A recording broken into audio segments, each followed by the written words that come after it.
नमस्कार साथियों, स्वागत है आपका YouTube चैनल पर। आपको पिछली क्लास में मज़ा आया होगा, मैं आशा करता हूँ। आप अपने दोस्तों से उस क्लास को हमारे इस सीरीज के बारे में साझा कर सकते हैं। चलिए, हम पिछली क्लास में 1773 से 1833 के चार्टर अधिनियम तक पढ़ चुके हैं। उसी की श्रृंखला के क्रम में हम आगे देखेंगे 1853 का चार्टर एक्ट। 1853 के चार्टर एक्ट में जब हम बातें करेंगे तो एक बात सामने आती है कि अभी तक जो हमने पढ़ा 1773 से 1853 तक, 1853 तक में जो हमने पढ़ा उसको हम कहेंगे कंपनी का शासन। लेकिन 1853 के बाद जो हमारा अधिनियम आएगा 1858, वहां से हमारा चालू होगा ताज का शासन। तो हम 1853 के अधिनियम में कुछ मुख्य बातों के बारे में चर्चा करेंगे। अभी तक हमने जो पढ़ा, एक संस्था या निकाय थी जिसका नाम था court of directors. Court of directors 1773 में बनी और उसमें मेंबरों की संख्या 24 थी। उसे घटाकर क्या कर दिया गया, उसे घटाकर 18 कर दिया गया। मतलब कि उसे घटाकर 18 कर दिया गया। उसकी संख्या में कितनी कमी की गई? 6 की कमी कर दी गई। और इसमें से ये जो सदस्य थे उनमें से 6 को क्या किया गया था? नियुक्त किया गया था। बात को समझेंगे कैसे, ये देखेंगे। इसमें लिखा हुआ है कोर्ट ऑफ डायरेक्टर्स में सदस्यों की संख्या 24 से घटाकर कितनी कर दी गई? 18 कर दी गई, जिसमें 6 सम्राट द्वारा मनोनीत थे। मतलब जो सम्राट द्वारा मनोनीत होते थे उन्हीं सदस्यों को क्या कर दिया गया, उनकी संख्या क्या कर दी गई? कम कर दी गई।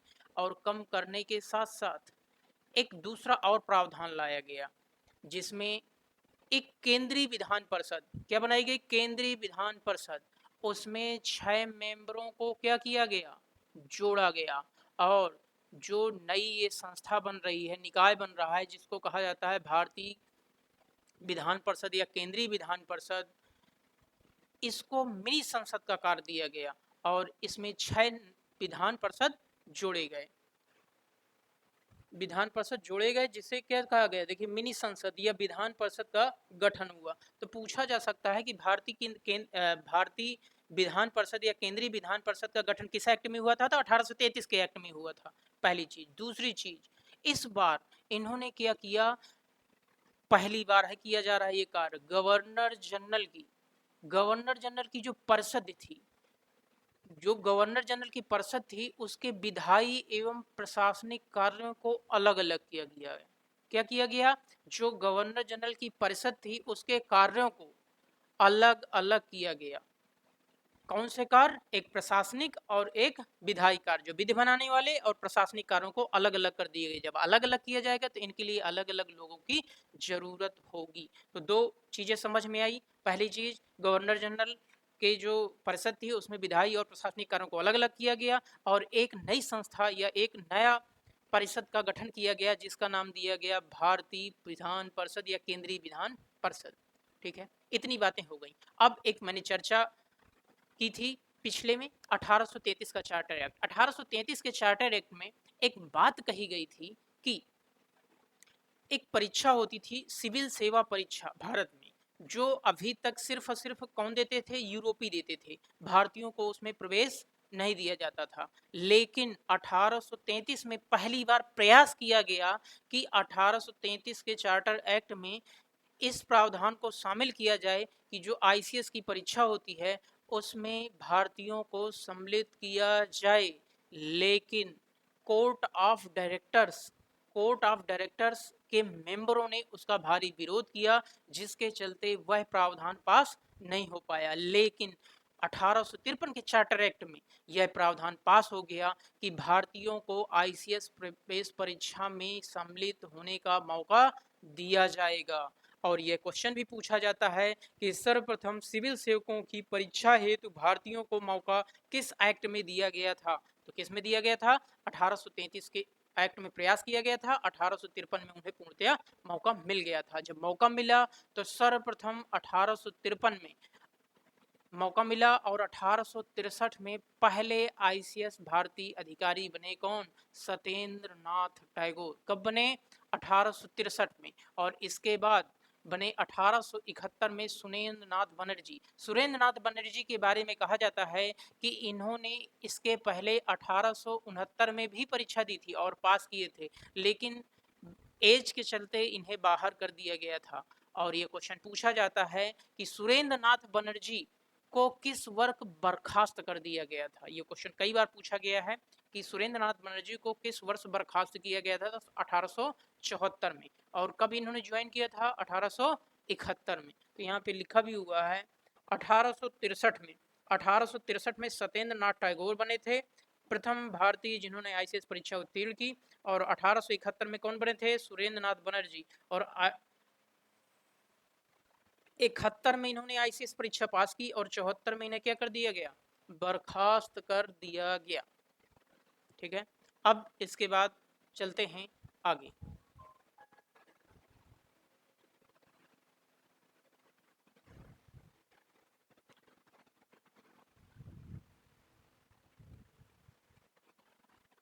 इसी क्रम में हमारा अगला है 1858 का भारत शासन अधिनियम। इसके पहले हम एक स्लाइड में समझते हैं कि क्या था।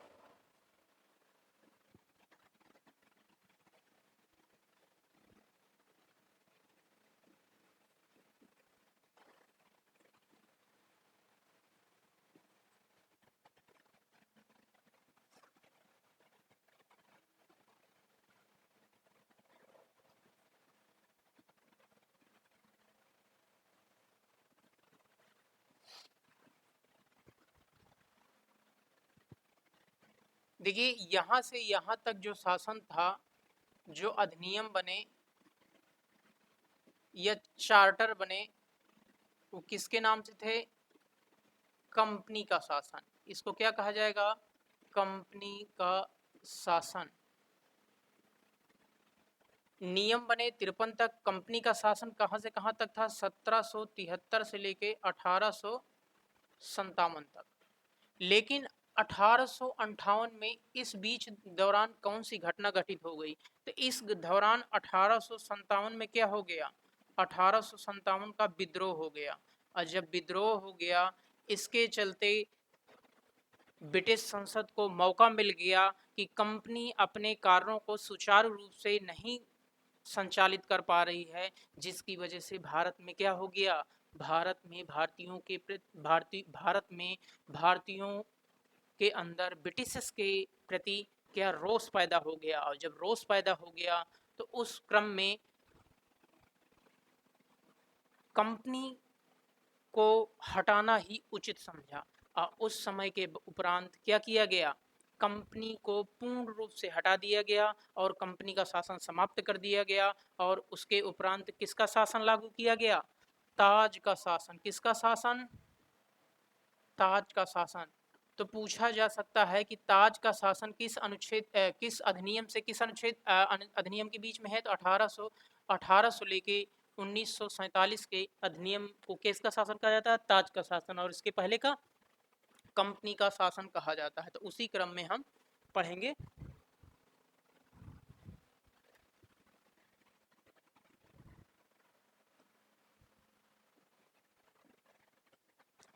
अठारह का भारतीय शासन अधिनियम। 1858 का भारतीय शासन अधिनियम। ये जब हम 1858 का भारतीय शासन अधिनियम पढ़ते हैं तो इसमें सर्वप्रथम किसकी वजह से हुआ? 1857 में विद्रोह हुआ। 1857 में जब विद्रोह हुआ तो उस समय वहाँ की रानी होती थी महारानी विक्टोरिया। महारानी विक्टोरिया को लगा कि कहीं भारत हमारे हाथ से न निकल जाए, कंपनी को हटाना ही उचित है। तो यहाँ से कंपनी को हटा दिया जाता है। और जब कंपनी को हटाया जाता है तो फिर इसके बाद शासन किसके हाथ में आ जाएगा? क्राउन के हाथ में। किसके हाथ में आ गया? क्राउन के हाथ में। तो इसी में प्रावधान किए जाते हैं, कई सारे बदलाव किए गए और इसी बदलाव को नाम दिया जाता है और इसे 1858 के अधिनियम को कहा जाता है भारत के शासन को अच्छा करने वाला अधिनियम। इसको कहा भी जाता है कि भारत के शासन को, इसको कहा जाता है, देखिए, act for the better government of India, इसे कहा भी जाता है भारत के शासन को अच्छा बनाने वाला अधिनियम, इसे कहा जाता है। ये क्वेश्चन पूछा भी जाता है कि किस अधिनियम को भारत के शासन को अच्छा बनाने वाला अधिनियम कहा जाता था। किसको कहा जाता है? 1858 को। और इसमें क्या हो गया, सीधा ताज का हाथ में साथ चला गया। और यहाँ पे एक बात सामने आती है, यहाँ पे कहा गया कि भारत के गवर्नर जनरल को क्या कहा जाएगा? भारत का वायसराय कहा जाएगा। क्या कहा जाएगा? भारत का वायसराय कहा जाएगा। भारत का वायसराय कहा जाएगा। तो यहाँ पे बात है, भारत के गवर्नर जनरल का नाम बदल के क्या कर दिया गया? भारत का वायसराय कर दिया गया। और पूछा जाएगा प्रथम वायसराय कौन? तो प्रथम वायसराय था आपका लॉर्ड कैनिंग। कौन था? Lord Canning. और यहाँ पे एक बात कही जाती है, द्वैध शासन की समाप्ति, कोर्ट ऑफ डायरेक्टर्स और बोर्ड ऑफ कंट्रोल दोनों को समाप्त कर दिया गया। बोथ, मतलब कि ये जो दो निकाय, इसका निर्माण कब हुआ था? 1773 के एक्ट में। और इसका 1784 के एक्ट में इनका क्या हुआ था? निर्माण हुआ था, ये गठन हुआ था। और इनको क्या किया गया? इनको समाप्त कर दिया गया। और इनको समाप्त करने के साथ किसका अंत हो गया? द्वैध शासन का अंत हो गया। और यदि पूछा भी जाए आपसे कि द्वैध शासन प्रणाली का प्रारंभ, यदि प्रारंभ की बात कहें तो 1784 का पिट्स इंडिया एक्ट। क्या है? 1784 का पिट्स इंडिया एक्ट। और यदि बात की जाए द्वैध शासन प्रणाली की समाप्ति, द्वैध शासन प्रणाली की समाप्ति 1858 के एक्ट में। किसमें? 1858 के एक्ट में। तो दोनों बातें याद रखनी है कि प्रारंभ कब हुआ था? द्वैध शासन प्रणाली का प्रारंभ 1784। प्रणाली एक्ट पूछा जाएगा तो एक्ट क्या है? 1784। द्वैध शासन प्रणाली की समाप्ति 1858। प्रारंभ कब? 84। और समाप्ति कब? 1858। इसी क्रम में आगे हम देखेंगे दोस्तों। देखिए, अब यहाँ पे बात को थोड़ा सा समझेंगे। भारत सचिव का पद सृजित किया गया। किसका पद सृजित किया गया? भारत सचिव का पद सृजित किया गया। और उसकी सहायता के लिए भारत परिषद रखी गई। और इस परिषद में कितने मेंबर होते थे? 15 मेंबर। कितने मेंबर? 15 मेंबर होते थे। यहीं पे बात कही जा रही है, भारत का राज्य सचिव बनाया गया, नए पद का सृजित किया गया। किसका किया गया? नए पद का सृजन किया गया। और जिसमें भारतीय प्रशासन एवं नियंत्रण निहित था। और यह एक कैसा कैबिनेट सदस्य था। देखिए, अब यहाँ पे बात समझिए, जब कंपनी का शासन समाप्त हुआ तो इन्होंने सर्वप्रथम क्या किया? बोर्ड ऑफ कंट्रोल और कोर्ट ऑफ डायरेक्टर्स को समाप्त किया। क्यों समाप्त किया?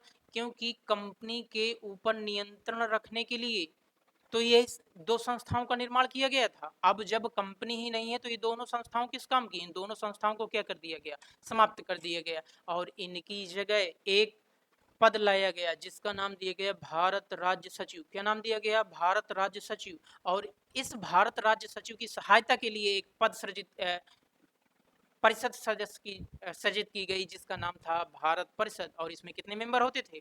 15 मेंबर होते थे। कितने मेंबर? 15 सदस्यीय परिषद थी। और ये यहाँ तक बात हो गई। अब 1858, अब जब 1757 का विद्रोह समाप्त होता है, 1757 के विद्रोह के बाद जो मुगल सम्राट का पद था उसे समाप्त कर दिया गया। और उसके बाद जितने भी शासक हुए हैं, मतलब 1858 या 57 के बाद जो भी शासक हुए हैं वो सभी के सभी इसी अनुरूप हुए हैं और मुगल सम्राट का पद समाप्त कर दिया गया। तो पूछा भी जाता है कि मुगल सम्राट का पद किस एक्ट के माध्यम से समाप्त किया गया है? तो 1858 के माध्यम से मुगल सम्राट का पद समाप्त कर दिया गया है। अब इसके आगे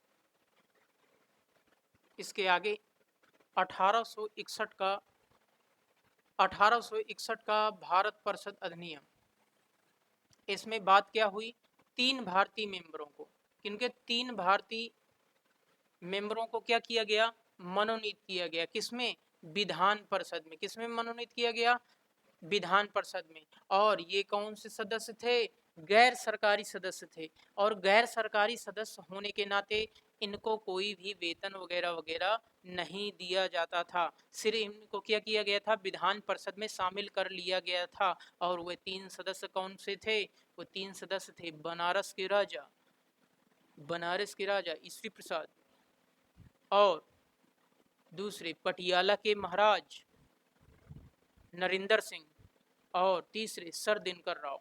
ये क्वेश्चन पूछा गया है कई बार कि विधान परिषद में किन किन सदस्यों को शामिल किया गया था। तो कितने सदस्य थे, 3 सदस्य थे। कौन से थे, बनारस के राजा थे ईश्वरी प्रसाद, और पटियाला के महाराज नरेंद्र सिंह, और सर दिनकर राव।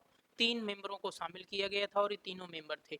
और 1861 में ये पहली बात हो गई। 1861 के बाद जो दूसरी बात है, पोर्टफोलियो प्रणाली लागू की गई। पोर्टफोलियो प्रणाली क्यों लाई गई, इसमें कहा गया कि जो भी मेंबर थे, कौन मेंबर, गवर्नर जनरल की जो परिषद में जो मेंबर होते थे, उनको एक एक विभाग दिया गया। एक एक विभाग का मतलब है आज की डेट में एक एक मंत्रालय दे दिया गया, और उन्हें कार्य दे दिया गया कि आपको इस विभाग या इस मंत्रालय के अंतर्गत कोई भी कानून बना सकते हैं, और उसे कानूनी मान्यता दे दी गई कि आपको सारे कार्य आपको इसी अनुरूप करने हैं।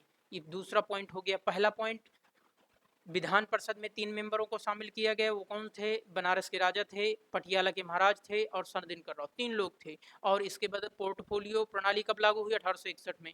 और एक शक्ति सबसे अच्छी इसमें दी गई, गवर्नर जो वर्तमान इस समय तक वायसराय कहलाए, उनको अध्यादेश जारी करने की शक्ति दी गई। अध्यादेश क्या होता है, अध्यादेश मतलब होता है जब कोई भी सत्र ना चल रहा हो तो उस समय विधि या कानून बनाने की शक्ति दी गई। और यह अध्यादेश कितने माह तक रह सकता है, 6 महीनों तक रह सकता है। तो पूछा जाता है कि अध्यादेश किस किस एक्ट या अधिनियम में अध्यादेश जारी करने की शक्ति वायसराय को दी गई थी, 1861 में दी गई थी। ये हो गया आपका, ये हो गया। अब 1892,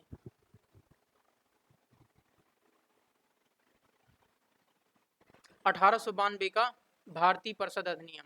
जब हम 1892 का भारत परिषद अधिनियम पढ़ते हैं तो इसमें 2 प्रकार की बात की गई। क्या की गई, 2 प्रकार की बात की गई। इसमें निर्वाचन संबंधी बात की गई। क्या की गई, निर्वाचन संबंधी बात। इसमें कहा गया कि अप्रत्यक्ष रूप से गैर सरकारियों को, गैर सरकारी सदस्यों को अप्रत्यक्ष रूप से नियुक्त किया जाएगा। किस रूप से, अप्रत्यक्ष निर्वाचन के पद्धति के आधार पर। अप्रत्यक्ष गैर सरकारी सदस्यों को अप्रत्यक्ष रूप से चुनाव प्रणाली के रूप में नियुक्त किया जाएगा। अप्रत्यक्ष मतलब परोक्ष रूप से नहीं, अप्रत्यक्ष। इसमें कहा क्या गया है, परोक्ष निर्वाचन। परोक्ष का मतलब होता है अप्रत्यक्ष। अप्रत्यक्ष मतलब ये हो गया कोई भी वोटिंग नहीं होगी। इसमें कहा गया गैर सरकारी सदस्यों हेतु सीमित और परोक्ष चुनाव प्रणाली। चुनाव का प्रावधान शुरू में किया गया है। यहाँ पे क्या था, अप्रत्यक्ष रूप से था, कोई भी प्रणाली दिखाई नहीं देती थी, अप्रत्यक्ष रूप से होता था। अप्रत्यक्ष रूप से कोई वोटिंग नहीं होती थी, जैसे कोई हाथ उठा दिया, ये इसको कर लेते हैं, तो वो सारी चीजें थी। और इसमें एक बात ये कही गई, 1892 महत्वपूर्ण सबसे ज्यादा इसलिए है कि भारतीयों को बजट में बहस करने का अधिकार दिया गया। बहस इन द सेंस किस रूप में, प्रश्न पूछने का अधिकार दिया गया। और प्रश्न पूछने के लिए सबसे बड़ी बात है कि हमें कुछ तो अधिकार मिल रहे थे। क्यों अधिकार मिल रहे थे, क्योंकि इस अधिनियम तक आते आते कांग्रेस का गठन भी हो चुका था। और कांग्रेस का गठन आप लोगों को पता है कि कब हुआ था, 1885 में। और 1885 में कांग्रेस का गठन हो गया था। तो धीरे धीरे ये लोग हमें क्या दे रहे थे, वेटेज दे रहे थे। क्यों दे रहे थे, क्योंकि उसमें हम अपनी मांग रख रहे थे। कुछ एक पटल होना चाहिए जहाँ पे हम अपनी मांग रख सकें। इस वजह से यहाँ पे बजट पर चर्चा के अधिकार हमें दिया गया। और इसके उपरांत हम 2 पॉइंट हो गए हमारे। बजट पर चर्चा का अधिकार दिया गया, सीधा सीधा पूछा जाता है कि बजट पर चर्चा का अधिकार किस एक्ट में दिया गया, तो आपको 1892 के परिषद अधिनियम में दिया गया। और प्रत्यक्ष या अप्रत्यक्ष या परोक्ष निर्वाचन पद्धति का प्रयास कब किया गया हमारा? 1892 में किया गया। इसी के आगे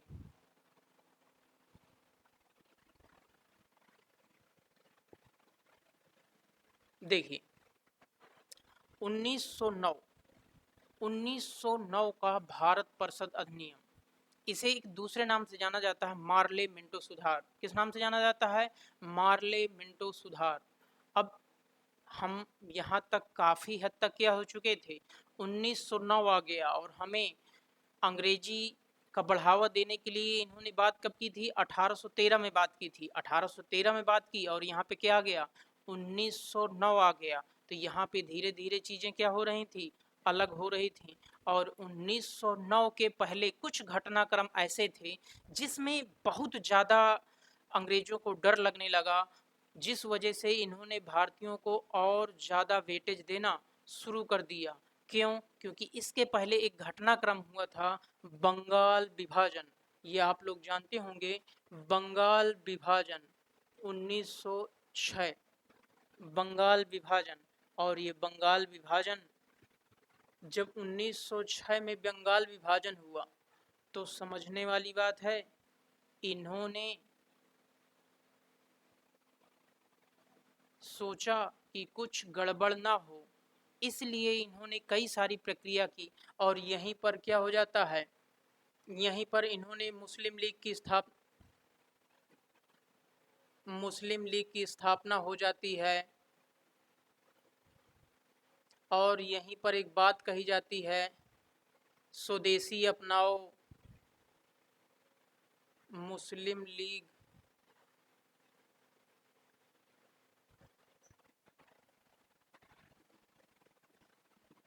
मुस्लिम लीग की स्थापना हो जाती है। और यहीं पर बात हो जाती है, आंदोलन 1905 में चलता है, स्वदेशी अपनाओ। इन सभी घटनाक्रम के होते हुए हमें मौका मिलता है कि थोड़ा सा एक हो जाएं, सभी भारतीय एक हो जाएं, ताकि आगे चलकर हमें अपनी बात रखने का मौका मिले। लेकिन यहाँ पे अंग्रेज नहीं चाहते थे कि ये सब क्या हों, एक साथ रहें। इसीलिए अंग्रेजों ने 1909 में चाल चलना प्रारंभ कर दिया। और यह चाल कहीं ना कहीं उनकी सफल होती भी नजर आ रही थी, जिसमें इन्होंने किसका सहारा लिया? मुस्लिम लीग की स्थापना करवाई। और मुस्लिम लीग की स्थापना के चलते इन्होंने एक प्रावधान और किया 1919 में, सांप्रदायिक रूप से मुस्लिमों को अलग निर्वाचन पद्धति प्रदान करना। मतलब कि पृथक निर्वाचन किस आधार पर? पृथक निर्वाचन इस आधार पर कि मुस्लिमों के लिए सांप्रदायिकता का प्रावधान किया गया। सांप्रदायिकता कैसे? कि यदि कोई मुस्लिम सदस्य चुनाव में खड़ा होता है तो उसके लिए मुस्लिम सदस्य ही क्या करेंगे? मतदान कर सकते हैं। ये पॉइंट पूछा जाता है। इसमें पहला पॉइंट देखेंगे, इसमें लिखा भी हुआ है सांप्रदायिक निर्वाचन। सांप्रदायिक निर्वाचन का मतलब क्या है? पृथक निर्वाचक मंडल। पृथक निर्वाचन का मतलब क्या है? पृथक निर्वाचन के आधार पर मुस्लिमों के लिए सांप्रदायिक प्रतिनिधित्व प्रावधान किया गया। मुस्लिम सदस्यों का चुनाव केवल मुस्लिम मतदाता ही कर सकते थे। मतलब कि यहाँ पे भेदभाव की राजनीति इन्होंने क्या की? चालू की, कि मुस्लिमों के लिए सिर्फ कौन वोट कर सकता है? मुस्लिम। तो यहाँ पे क्या हो गया? सांप्रदायिकता के आधार पर। और इसको वैधानिक मान्यता भी दे दी गई। और जब वैधानिक मान्यता दी गई तो इस समय वायसराय कौन थे? Lord Minto. कौन थे? Lord Minto. इसीलिए कहा जाता है कि सांप्रदायिकता का जनक कौन? Lord Minto. आप लोग इस बात को समझिए। एक क्वेश्चन पूछा जाता है कि सांप्रदायिकता के जनक कौन? Lord Minto. ये बात यहाँ पर लिखी भी हुई है। सांप्रदायिक निर्वाचन का जनक कौन है? Lord Minto. और यहाँ पे भी लिखा हुआ है लॉर्ड मार्ले क्या है? भारत सचिव है। और लॉर्ड मिंटो कौन है? वायसराय है। इसीलिए इसको क्या कहा गया? मार्ले मिंटो सुधार कहा गया। अब बात को समझेंगे। सांप्रदायिकता के आधार पर इन्होंने तोड़ने का प्रयास किया। और एक बात, इन्होंने थोड़ा सा प्रयास किया कि भारतीयों का हमारे ऊपर विश्वास बना रहे। इसके लिए इन्होंने क्या किया, वायसराय की जो कार्यकारी परिषद थी उसमें एक भारतीय को नियुक्त किया। और ये क्वेश्चन पूछा भी जाता है कि किस अधिनियम में वायसराय की कार्यकारी परिषद में प्रथम भारतीय को नियुक्त किया गया। और ये भारतीय कौन थे, सत्येंद्र प्रसाद सिन्हा। कौन थे, सत्येंद्र प्रसाद सिन्हा। सत्येंद्र प्रसाद सिन्हा को क्या बनाया गया, वायसराय की कार्यकारी परिषद का सदस्य बनाया गया। ये देखिए, प्रथम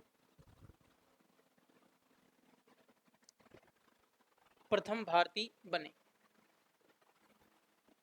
पूछा भी जाता है कि किस एक्ट के माध्यम से, 1909 के माध्यम से वायसराय की कार्यकारी परिषद में किसको शामिल किया गया, सत्येंद्र प्रसाद सिन्हा को शामिल किया गया। और सदस्य संख्या में वृद्धि भी गई कि किस सदस्य संख्या में, केंद्रीय विधान परिषद में। केंद्रीय विधान परिषद में पहले कितने होते थे, 16, और क्या किए गए, 60। यहाँ पे बढ़ा के कितने किए गए, 16 से 60 कर दिए गए। अधिकार भी विस्तार किया गया। अधिकार विस्तार कैसे, सदस्यों को अनुपूरक प्रश्न पूछने की, ये प्रश्न पूछने की बजट में संकल्प रखने का अधिकार दिया गया। ये देखिए, ये लिखा जो हुआ है, इस बात को थोड़ा सा हम समझेंगे। इसमें लिखा हुआ है अधिकार विस्तार। अधिकार विस्तार किस वजह से, देखिए 1892 का जो अधिनियम था, 1892 के अधिनियम में एक बात कही गई थी कि भारतीयों को बजट में बहस करने का अधिकार। लेकिन वहां पे जब हम प्रश्न पूछते थे तो वहां पे हम अनुपूरक प्रश्न नहीं पूछ पा रहे थे। अनुपूरक प्रश्न कैसे, अनुपूरक प्रश्न का मतलब होता है प्रश्न के उत्तर के ऊपर प्रश्न पूछना। लेकिन यहाँ पे हमें अनुपूरक प्रश्न पूछने का भी अधिकार मिल गया। मतलब कि जैसे हम पूछें कि इसमें, इस परियोजना में कितना पैसा खर्चा होगा, तो सामने वाले ने कहा इतना, तो हमने पूछ सकते हैं इसका पैसा किन किन क्षेत्रों में खर्चा होगा, इस परियोजना का किन किन क्षेत्रों में खर्चा होगा। तो इस प्रकार से अनुपूरक प्रश्न पूछने का भी हमें अधिकार मिल गया। अब यहाँ पे दो दो चीजें हैं। एक क्वेश्चन पूछा जाएगा बजट में बहस का अधिकार किस अधिनियम में, तो 1892। और यदि पूछा जाएगा कि अनुपूरक प्रश्न पूछने का अधिकार किसमें दिया गया, तो अनुपूरक बजट में अनुपूरक प्रश्न पूछने का अधिकार किसमें दिया गया, 1909 में दिया गया।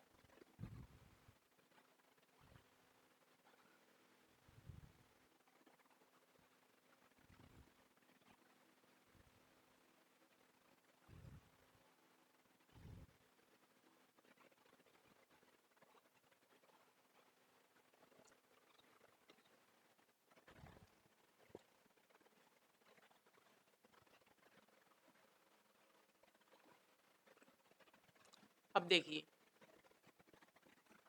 1919 का अधिनियम, 1919 का अधिनियम,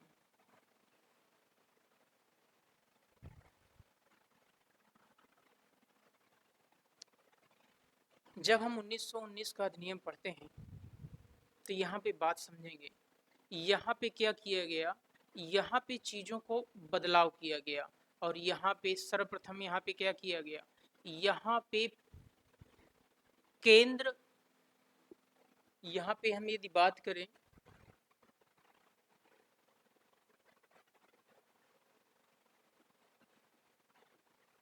केंद्र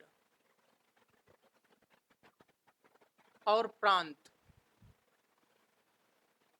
केंद्र से कुछ शक्तियों का हस्तांतरण कर दिया गया।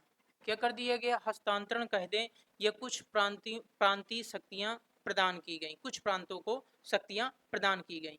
अब जो प्रांतों को जो शक्तियां प्रदान की जा रही हैं, तो इसमें प्रांतों को क्या बनाया जा रहा है, शक्तिशाली बनाया जा रहा है। क्या बना रहा है, शक्तिशाली बनाया जा रहा है। और जो ये शक्तियां दी गई, जो ये शक्तियां दी गई, जो ये शक्तियां दी गई, उसमें भी समस्या थी। उसमें क्या समस्या थी कि केंद्र से हमें शक्तियां मिल गईं, मतलब गवर्नर से हमें शक्तियां मिल गईं। लेकिन यहाँ पे जो बात थी, यहाँ पे जो बात थी, यहाँ पे देखेंगे प्रांतों में द्वैध शासन, एक हेडिंग पड़ी हुई है प्रांतों में द्वैध शासन। तो प्रांतों में द्वैध शासन का मतलब ये नहीं है, प्रांतों में द्वैध शासन का मतलब ये है कि प्रांतों, केंद्र और प्रांत अलग अलग हो गई शक्तियां, लेकिन यहाँ पे प्रांतों में भी दो प्रकार की शक्तियां होंगी। कैसे? गवर्नर, यहाँ पे बात किसकी की जा रही है? गवर्नर। यहाँ पे बात वायसराय की नहीं की जा रही है। क्यों? क्योंकि प्रांतों में भी क्या थे? गवर्नर थे। वायसराय गवर्नर से ऊपर था। यहाँ पे बात की जा रही है कि जो प्रांतों में जो शक्तियां दी गई उन्हें दो प्रकार से की गई। कुछ शक्तियों को गवर्नर अपने पास रखते थे। कैसे? कुछ आरक्षित रखते थे। क्या करते थे? कुछ आरक्षित रखते थे, कुछ हस्तांतरित कर देते थे। दो प्रकार की शक्तियां थी। जैसे हम इसको थोड़ा सा पढ़ें,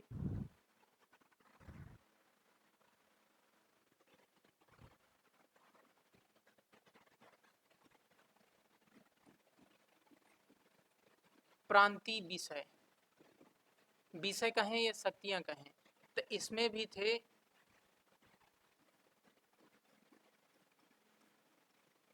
आरक्षित,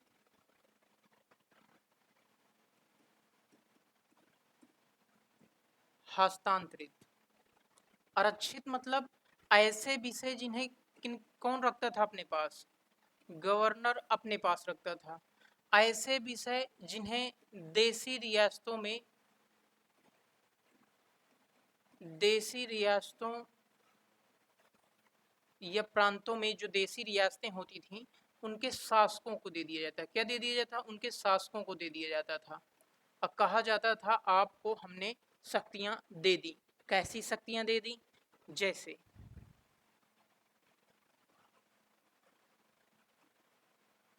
स्थानीय स्वशासन दे दिया गया, और खुद क्या रख लेते थे? वित्त। और क्या रख लेते थे? पुलिस। ये अपने पास रख लेते थे। मतलब राजस्व संग्रहण,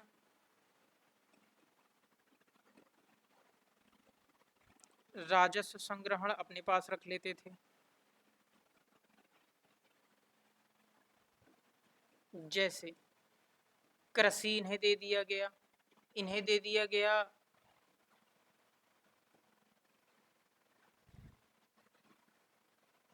इन्हें विकास दे दिया गया, विकास क्रम, अवसंरचना मतलब विकास करो आप लोग। ऐसे ऐसे विभाग दे दिए गए। और जब हम इसमें देखते हैं, सबसे पहली बात, गवर्नर इसके लिए, इन विषयों के लिए किसी भी परिषद के प्रति जिम्मेदार नहीं था। और इनको क्या बनाया गया? जिम्मेदार बनाया गया इन विषयों के लिए कि कोई भी कार्य होगा तो उसके लिए जवाबदेहिता आपकी होगी। यही बात इसमें लिखी हुई है। देखिए बात को समझेंगे। इसमें लिखा हुआ है कि हस्तांतरित, हस्तांतरित विषय, हस्तांतरित मतलब जो ट्रांसफरेबल, आरक्षित मतलब जो अपने पास रखते थे। स्थानीय स्वशासन, शिक्षा, स्वास्थ्य, कृषि, सार्वजनिक निर्माण, ये किसको दे दिया गया? ये किसको दे दिया गया? ये दे दिया गया, मतलब प्रांतों के जो शासक थे उनको दे दिया गया। मतलब गवर्नर द्वारा प्रांतीय विधान परिषद के प्रति उत्तरदायी मंत्रियों की शासन सहायता से शासन। मतलब यहाँ पे कहा गया गवर्नर द्वारा प्रांतीय विधान परिषद के प्रति उत्तरदायी, मतलब यहाँ पे उत्तरदायी हैं। और यहाँ पे देखिएगा, गवर्नर और उसकी कार्यपालिका परिषद द्वारा शासन, विधान परिषद के प्रति उत्तरदायी नहीं, यहाँ पे उत्तरदायी नहीं है। और हमें क्या दे, खुद अपने पास क्या रख लिया? न्याय, भू राजस्व, वित्त और पुलिस, सिंचाई, गृह, मतलब सारा पैसा वाला विभाग अपने पास ले लिए और बिना पैसा वाला आपको दे दिए। कहाँ से कर लेंगे सार्वजनिक निर्माण बिना वित्त के? कहाँ से कर लेंगे? नहीं कर पाएंगे। और यहीं से मतलब हमारे ऊपर दो प्रकार के शासन, प्रांतों में कितने प्रकार के शासन हो गए? दो प्रकार के। एक ही व्यक्ति के ऊपर दो प्रकार के शासन, मतलब विकास कोई और करेगा, पैसा कोई और देगा। ये दो प्रकार से शासन हो गया। इसी को कहा गया प्रांतों में द्वैध शासन। और क्वेश्चन भी पूछा जाता है कि प्रांतों में द्वैध शासन की शुरुआत किस अधिनियम से हुई थी? तो 1919 के माध्यम से हुई थी। या 1919 ये कहें या फिर कहें मॉन्टेग्यू चेम्सफोर्ड सुधार, इसी को कहा जाता है मॉन्टेग्यू चेम्सफोर्ड सुधार। और इसमें मॉन्टेग्यू क्या थे? आपके भारत सचिव थे और चेम्सफोर्ड क्या थे? वायसराय थे। अब इसी क्रम में जब हम आगे बढ़ते हैं, ये 1919 का ही अधिनियम है।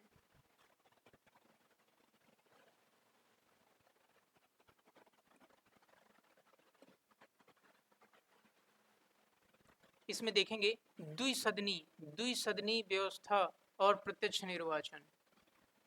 यदि पूछा जाए प्रत्यक्ष निर्वाचन तो 1919, अप्रत्यक्ष निर्वाचन 1892।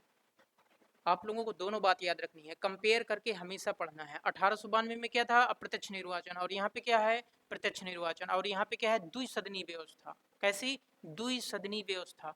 और एक का नाम था आपका उच्च सदन और एक का नाम था निम्न सदन। निम्न सदन को क्या कहा?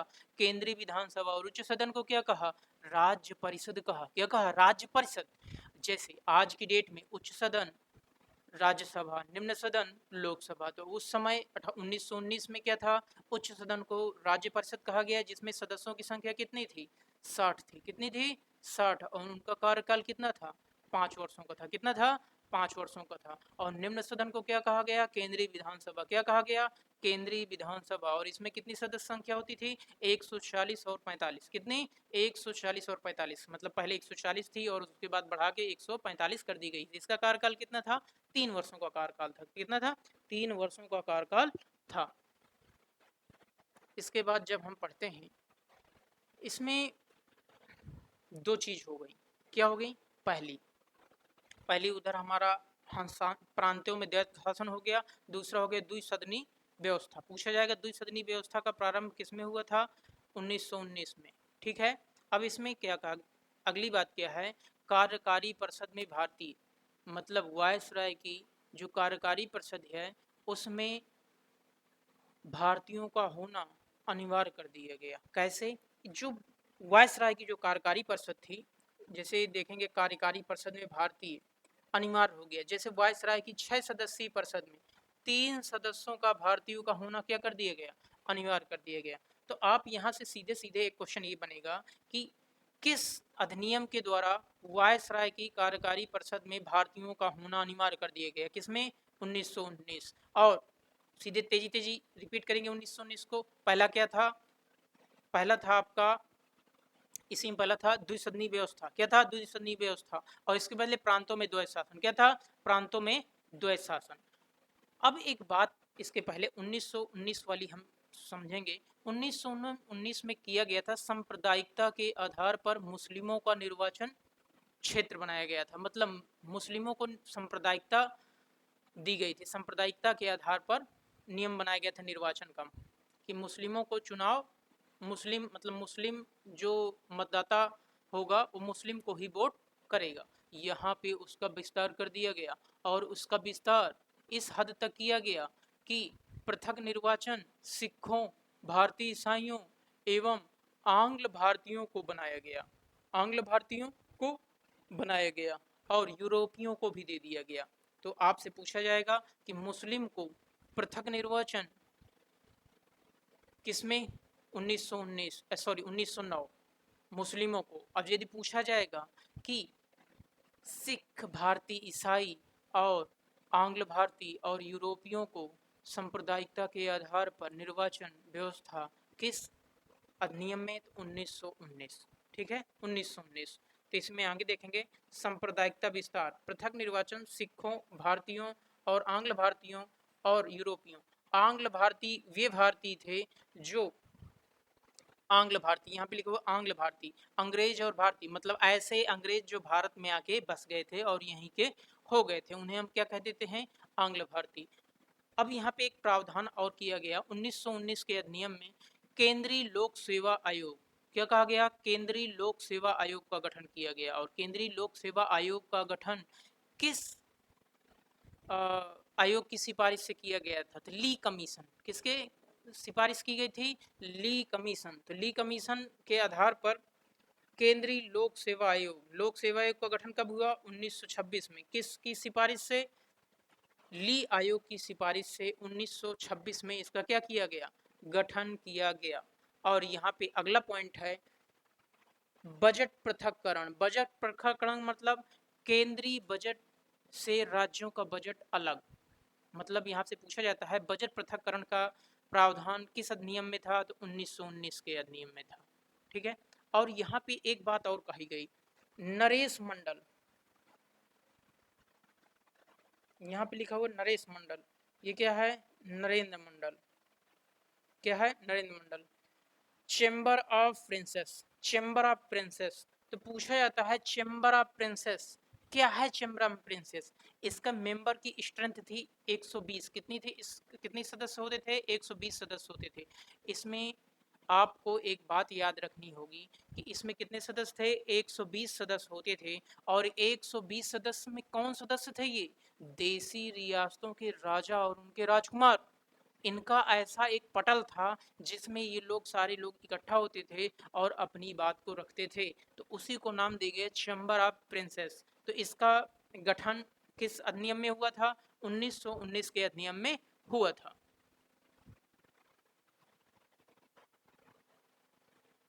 अब इसके बाद हम अगला पढ़ते हैं 1935।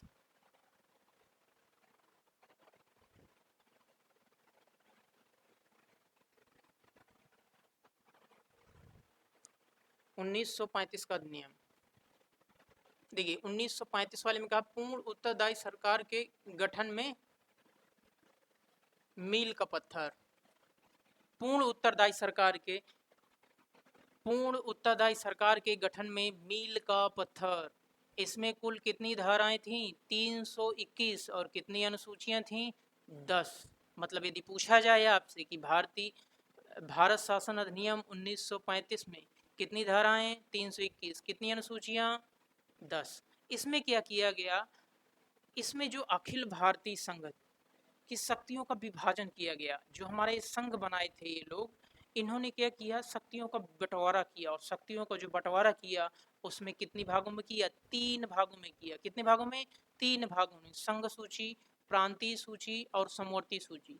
संघ सूची, प्रांतीय सूची, समवर्ती सूची। अब जो हम वर्तमान में राज्य सूची कह देते हैं उन्हें उस समय प्रांतीय सूची कहा। तो संघ सूची में कितने विषय दिए? 59 विषय। और प्रांतीय विषय में 54। और आपके जो समवर्ती सूची में कितने दिए? 36 विषय दिए। कितने? 36 विषय दिए। और इनके अलावा जो भी विषय थे उनको वायसराय को दे दिया गया। किसको दे दिया गया? वायसराय को दे दिया गया। ठीक है। अब इसमें देखते हैं, जैसे संघ सूची, संघ सूची में कितने विषय थे? 59। और यहाँ पे प्रांतीय सूची में कितने विषय थे? 54। और आपके समवर्ती सूची में 36। ये देखिए, रक्षा, विदेश, मुद्रा, डाक, ये आपके संघ सूची के विषय थे। और प्रांतीय सूची के पुलिस, प्रांतीय सेवाएं, स्वास्थ्य, कृषि। और आपके समवर्ती सूची शिक्षा, विवाह, श्रम कल्याण। और जो अवशिष्ट शक्तियां या अवशिष्ट विषय थे ये किसको दे दिए गए थे? गवर्नर को दे दिए गए थे। किसको दे दिए गए थे? गवर्नर को दे दिए गए थे। अब इसके आगे इसी क्रम में प्रांतीय स्वायत्तता एवं संस्थागत स्थापना। अब देखिए, इसमें बात की गई प्रांतों में द्वैत शासन समाप्त।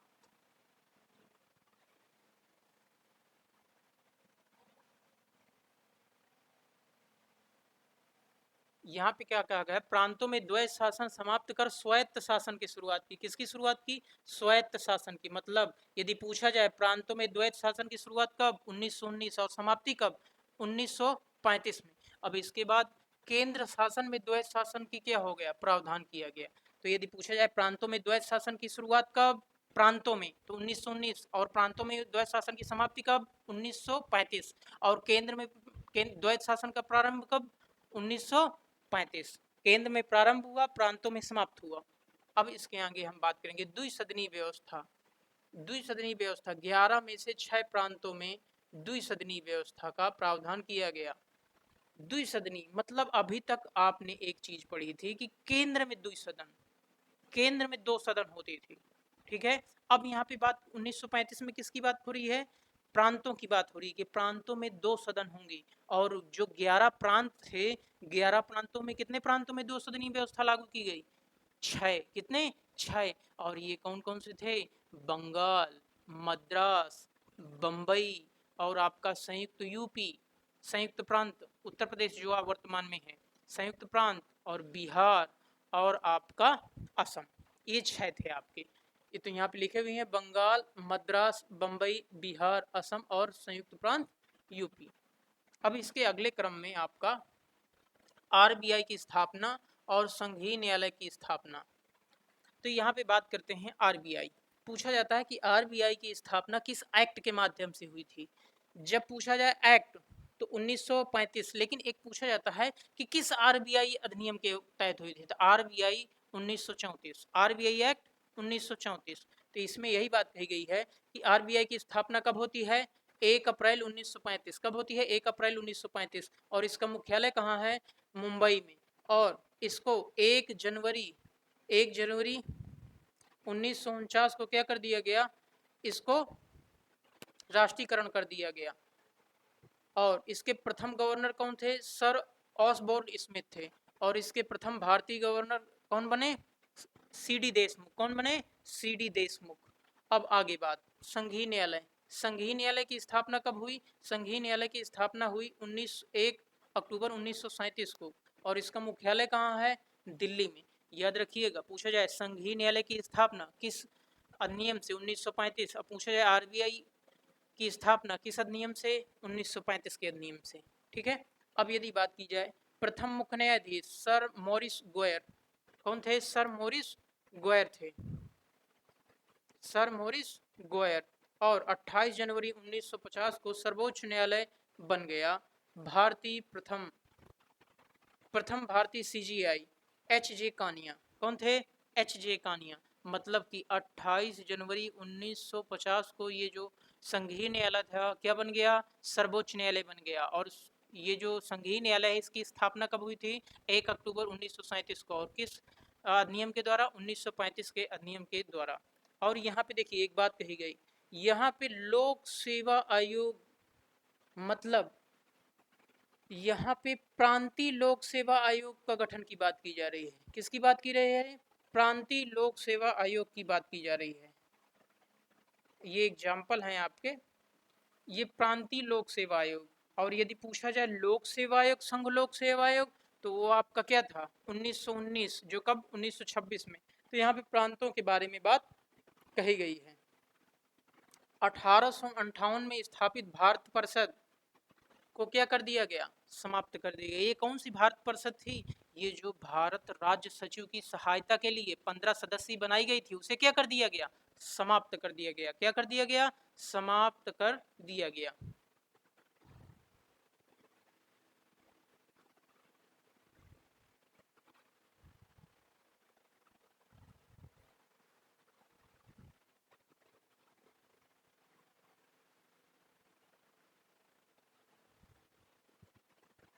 देखिए अब बात करते हैं 1947। किसकी बात करते हैं, 1947। ये क्या है, 1947 का जो अधिनियम हुआ था, 1947 का जो अधिनियम हुआ था, इसमें जब हम बात करेंगे तो इसके बारे में जब बात करेंगे तो यह है भारत का अंतिम अधिनियम था। क्या था, जो ब्रिटिश सरकार द्वारा लाए जा रहे थे उस क्रम में अंतिम अभियान था। और ये ब्रिटिश शासन का अंतिम अभियान भी था कि जिसके तहत ये अंतिम अधिनियम बनाया जाए। अब इसके बाद वो क्या करेंगे, अपना बोरिया बिस्तर बांधकर यहाँ से चले जाएंगे। और ये पूछा जाता है कि 1947 का जो अधिनियम आया था उसमें ब्रिटिश प्रधानमंत्री तत्कालीन कौन थे, तो यहाँ पे क्लेमेंट एटली थे। और इसकी घोषणा हुई 20 फरवरी 1947 को। और यह घोषणा के बाद 3 जून 1947 को यहाँ से पूर्ण रूप से अपने सारे के सारे क्या कर दिए, समाप्त कर दिए। और इसके बाद द्विराष्ट्र थ्योरी बनी। क्या बनी, द्विराष्ट्र थ्योरी, मतलब एक भारत और एक पाकिस्तान, दो राष्ट्र बने। और इसके बाद दो अधिराज्य डोमिनियन स्टेट, भारत पाकिस्तान के नाम से दो स्वतंत्र देश बन गए। वायसराय का पद क्या कर दिया गया, समाप्त कर दिया गया। क्या कर दिया गया, वायसराय का पद समाप्त कर दिया गया। और दोनों डोमिनियन स्टेट के लिए गवर्नर जनरल का क्या किया गया, पद सृजित किया गया। क्या किया गया, गवर्नर जनरल का पद सृजित किया गया। संविधान सभा को शक्ति देकर दोनों डोमिनियन की संविधान सभाओं को अपने अपने देश के लिए संविधान बनाने के लिए किसी ब्रिटिश कानून को रद्द करने की पूर्ण शक्ति दी गई। मतलब आप कानून बनाएं और ब्रिटिश के द्वारा जो भी कानून थे उन्हें रद्द कर सकते हैं। इसके बाद एक चीज आप लोग देखेंगे कि यहाँ पे बार बार क्या चल रहा था, गवर्नर जनरल बदल रहे थे, नाम बदल रहे थे। अब जब नाम बदलेंगे तो आपको एक बात याद रखना है कि किस प्रकार से, यदि हम देखेंगे बंगाल का गवर्नर, ये सीधे सीधे हम ये बात करें यहां से, प्रथम बंगाल का गवर्नर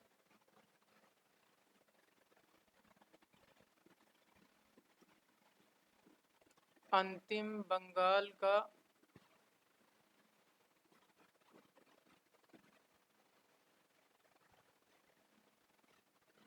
गवर्नर, प्रथम बंगाल का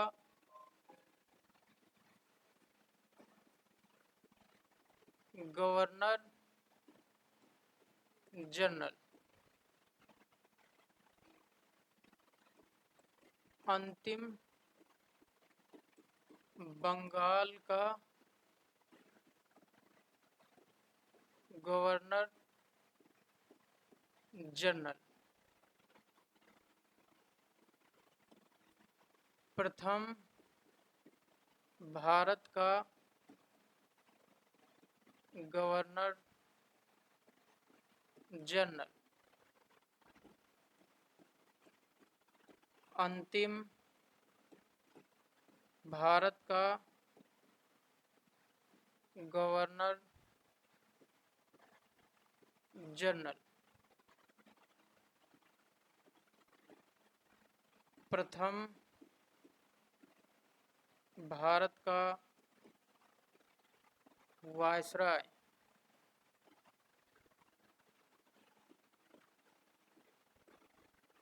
अंतिम भारत का वायसराय,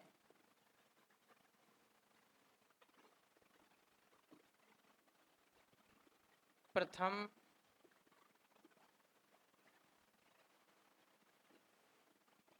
स्वतंत्र भारत का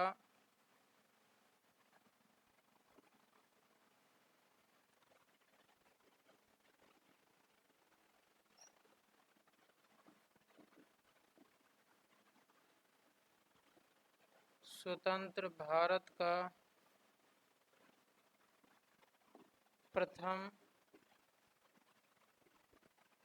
गवर्नर जनरल।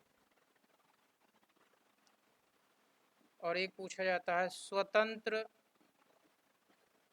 भारत का प्रथम भारतीय गवर्नर जनरल। अब यदि हम यहाँ से बात करें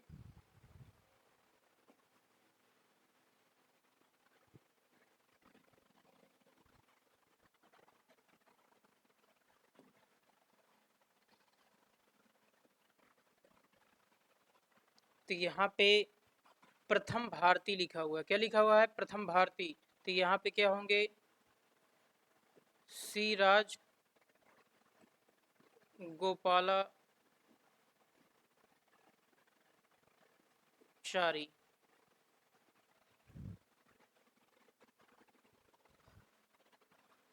और स्वतंत्र भारत के प्रथम गवर्नर जनरल ये होंगे Lord Mountbatten.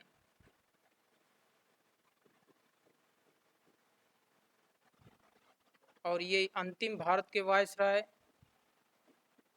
Lord Mountbatten.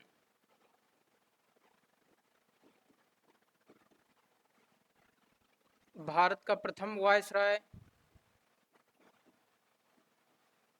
Lord Canning. और अंतिम भारत का गवर्नर जनरल लॉर्ड कैनिंग। और प्रथम भारत का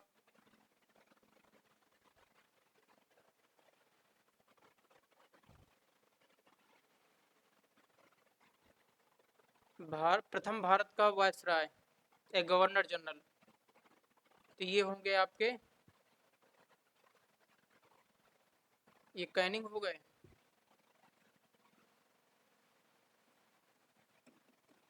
विलियम बेंटिंग।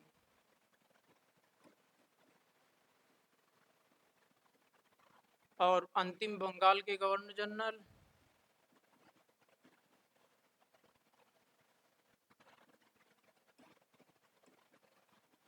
William Bentinck. अब यहाँ तक हो गए। अब प्रथम बंगाल का गवर्नर जनरल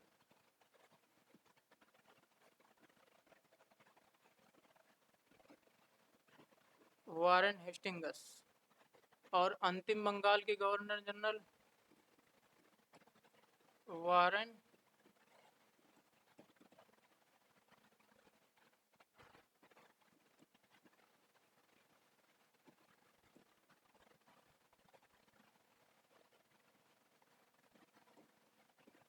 हेस्टिंगस। ठीक है, और ये आप हटा दीजिए। ठीक है, इतना ये चीज़ें हैं जो कभी कभार पूछ ली जाती हैं और ये कंफ्यूज हो जाती हैं। तो यहाँ पे देखिएगा, जो अंतिम है वही क्या बनेगा, अगले का प्रथम बनेगा। तो ये क्रम याद रखेंगे और इसी आधार पर क्या कर लेंगे, आप याद कर लेंगे। ठीक है, आज की क्लास यहीं तक, मिलते हैं कल। धन्यवाद। उम्मीद करते हैं आपको क्लास अच्छी लगी होगी। धन्यवाद।